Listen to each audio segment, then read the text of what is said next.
Howdy guys, I'm AutoEdits Jason, and today in the garage we're back on the Tahoe and I'm gonna do a full brake system refresh on this thing. Now we're gonna start with some remanufactured stock style pieces, and I'm gonna key in on a few upgrades I'd love to share with you guys that will take your brake system on these older rigs to the next level. This is a good one and it won't break the bank.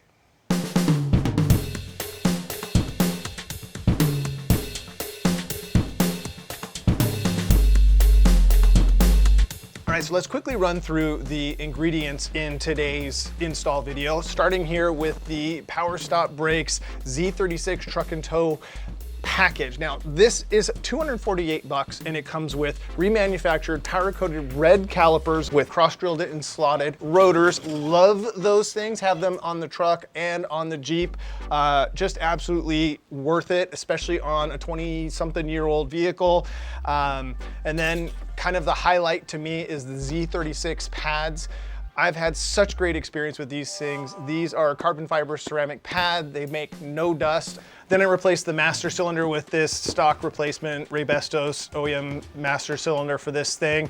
The one that was on there was just leaking and it had just black sludge in the bottom of it. Knew that from the get-go, so that was no big surprise. This was very inexpensive. This is about $60, $65 brand new. And then over here, we're gonna get into some of the trick little things that get forgotten. Now, on most OEM brake systems, they have a few sections, they have a lot of hard line, and then they'll have a few sections of rubber or flex line. On this vehicle, there are 3 flex lines. There are 2 on the front calipers, and then 1 that goes from the brake line to the differential and goes out on the rear axle. So I recommend you replace all 3 of those flex lines, especially on an older vehicle like this, with a brand new stainless steel braided line, because it gives you a better pedal feel no matter how good you bleed your brakes. And we'll be using the Lucas .4 brake fluid for this thing. .3 and .4, this system calls for .3. .4 is a newer fluid. They're both compatible, so .3 and .4 are both forwards compatible. .4 is a little bit better because it has a higher boiling point, meaning if you tow or do a high performance type application, it takes more heat before you get air in the brake line. So .4 is a good way to go.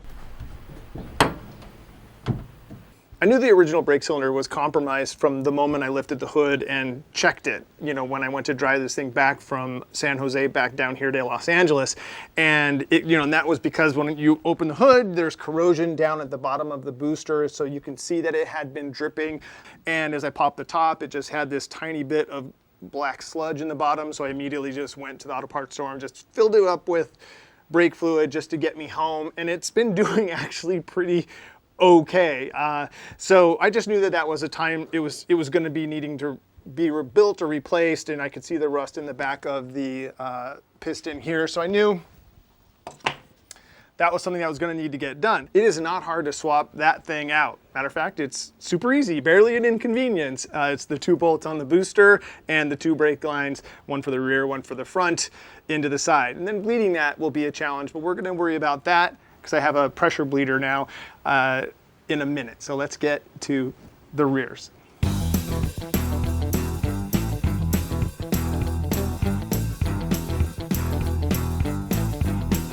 In the back here, we have 2 main things to feature, and I'll start with the thing that's the coolest part, and that's replacing the rubber flex hose that goes from the chassis to the actual rear axle that splits out to both rear drums here, and replacing that with the stainless steel braided line from Skyjacker. And that's a really cool thing because, again, it gives you that firmer pedal, because as you can imagine, these rubber lines, they balloon out under heavy pressure, and that also contributes to a spongier pedal or just, some slightly less confidence. And over years, these lines will break down. And this is something that I've always heard and always wanted to find out. So let's do this. This is a 20-something-year-old brake line. Let's cut it in half right down the middle and see how bad the inside is. And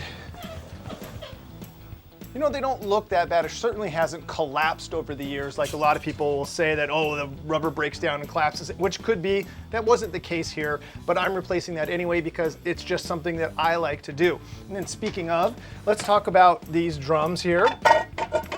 So I went ahead and just replaced the shoes with the Powerstop shoes, the stock OEM shoes for the rear of this thing. Now, eventually I want to do disc brakes back here, but right now I really just want this thing to be a driver. And these are 24 bucks for a set of shoes for the rear.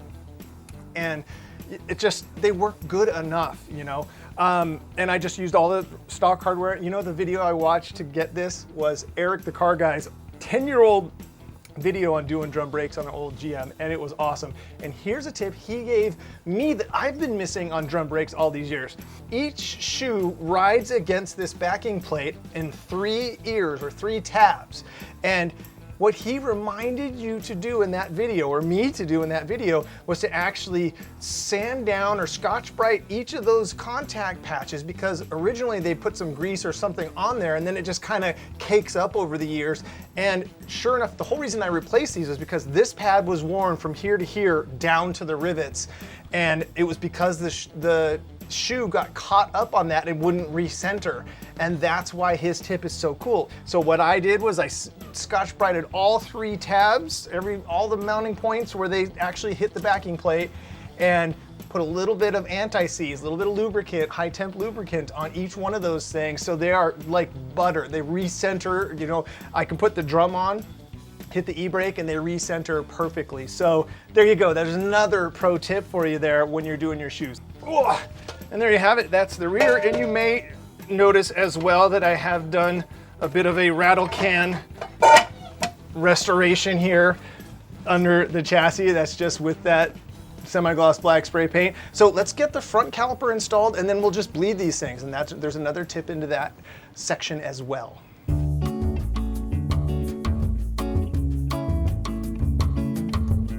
Time to put the final caliper on the front, and these remanufactured and powder coated units from Powerstop brakes are pretty great. I'm running them on everything right now, and it's nice peace of mind. Again, a lot of these things on these builds, there are certain things that you can just fit in, you know, that to your budget and to what your intended use is. And for me, I like that peace of mind. This is a 20-plus-year-old vehicle. This one is actually in pretty decent shape. I've been watching a lot of videos online, and I see guys where literally when they'll do the upgrade up here, it's just a bunch of rust-colored things that almost look like car parts. I mean, here on the West Coast, we're so blessed with this, you know?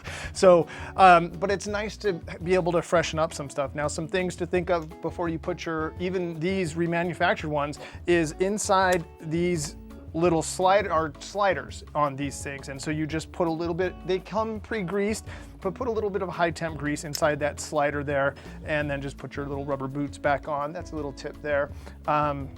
It's always good to just do that. And then the coup de grace on this are the Z36 pads. You guys hear me hooting and hollering about that. But what you do before you put your pads in is you take a little of the lube that either comes with it or some anti-seize I found works really good for this as well. And anywhere that the pad will touch the caliper here, I put a little bit of anti-seize or a little bit of lubricant on there, and that seems to help that process a little bit. So I'll put that inside here as well, because I know that there will be a pad touching right here.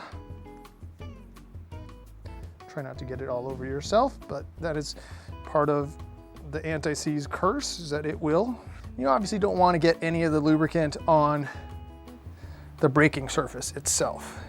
And so I happen to know that these pads will touch right here, so I'll put a little bit on this outer surface, both sides.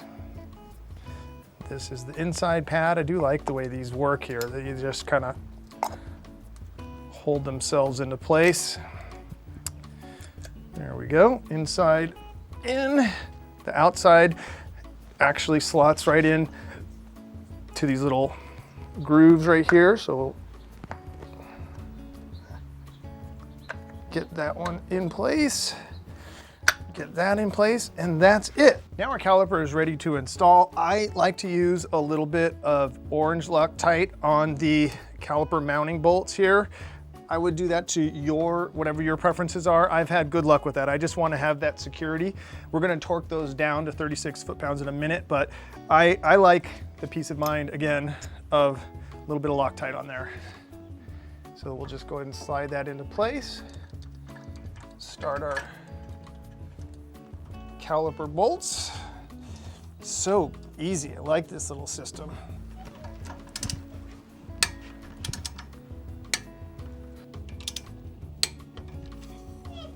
Now it's time for some fun. We're gonna install the actual brake line, and that is as simple as we'll put the little adapter here, which is just a little block. And the banjo, you just put, it's basically the banjo bolt goes through here. There's a little block right here, and you put make sure to have a washer on either side of that. And there's a little -3 here. That makes that super easy to get to the car. So let's tighten that down. That gets torqued to 38 foot-pounds.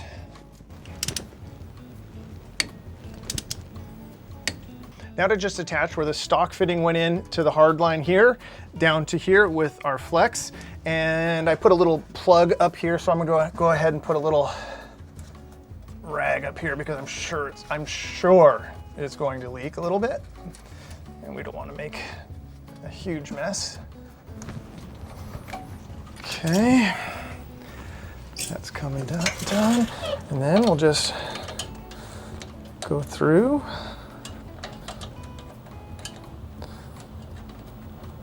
Sorry, we're already seeing brake fluid out of that thing, which is actually great. We'll go ahead and get that buttoned up here just to keep this from making more of a mess.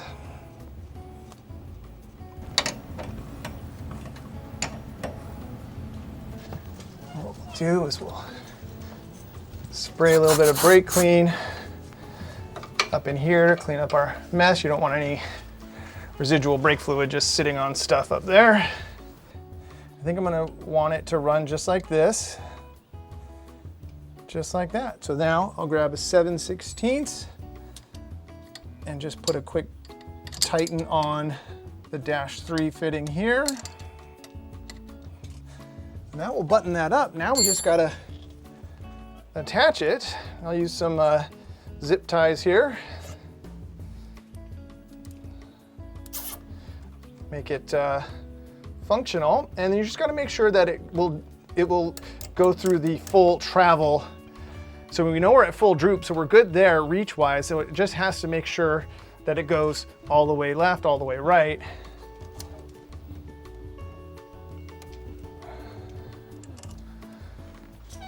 How's that look? I think it's time to bleed these things, and I have another trick for you guys.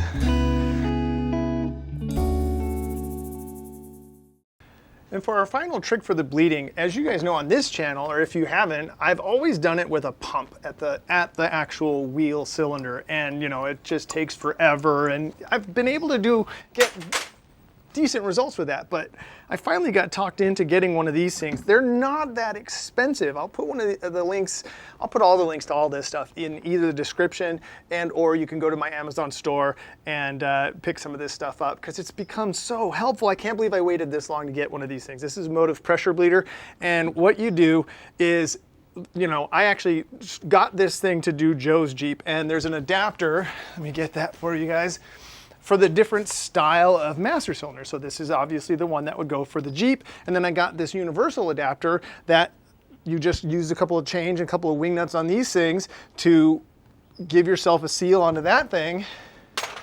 And then you just pump it up and you could build pressure in your system. And this takes the place of pumping and having somebody on the pedal if you don't always have someone available. All right, so now that we can build some good pressure here, we'll start at the back of the vehicle and bleed our way to the front. So the rear tires, we'll do those, and then we'll do the fronts. And the other thing to watch is just to make sure that you never let this dry. And you can actually fill this thing with brake fluid and it will continually fill this, but I have like weird issues about you're not supposed to store brake fluid because of, you know, it attracts the moisture. So I'm gonna just do it old school and take the time to undo this and get another seal and just keep topping it off that way. But you can do it. That's the right way to do it. Don't do it my way. Do it the right way. But that way this will be easier to preserve for the next job. I won't have so much cleanup. All right, we got some thing. Let's go bleed.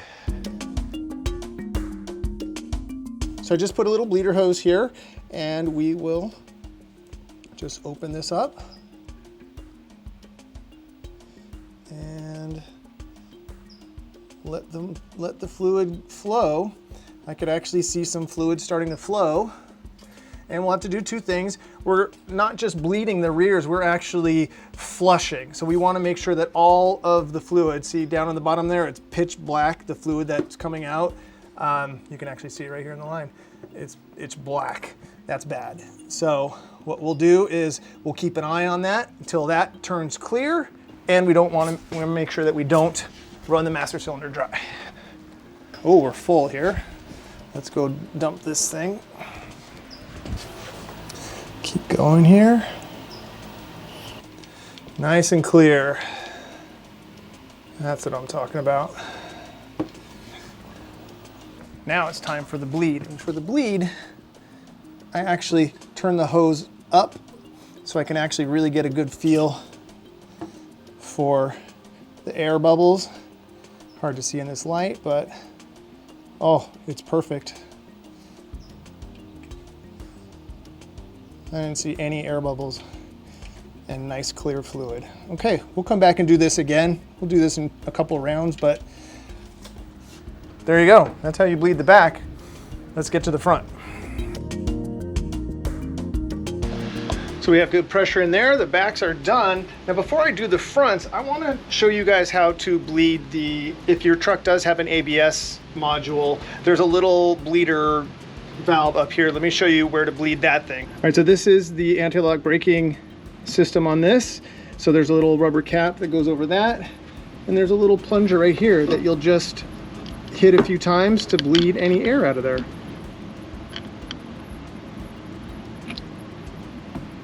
There wasn't really any air to be bled, but better safe than sorry. All right. So in the front, just get a little bit of pressure and open that thing up.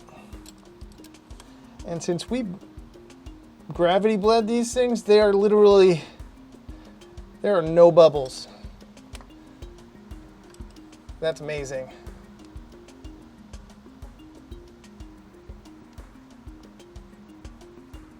Wow.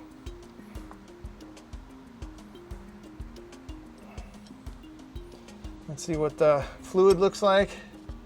It's perfectly clear. That's exactly what we wanted. You can see inside there, the fluid is perfectly clear. Perfect. Let's go check the pedal and see if we got a nice solid pedal.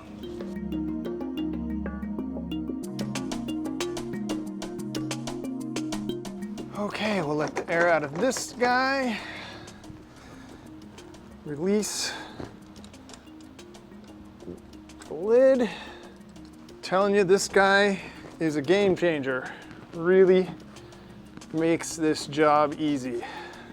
We'll go check the pedal just to make sure, but I'm pretty sure we got it good. Our levels are golden. Put our lid on. Seal up your brake system. Oh, that feels good, sounds good. All right, let's check and see what the pedal feels like. Oh, feels really good. That's a nice firm pedal. I'll take that for first go around.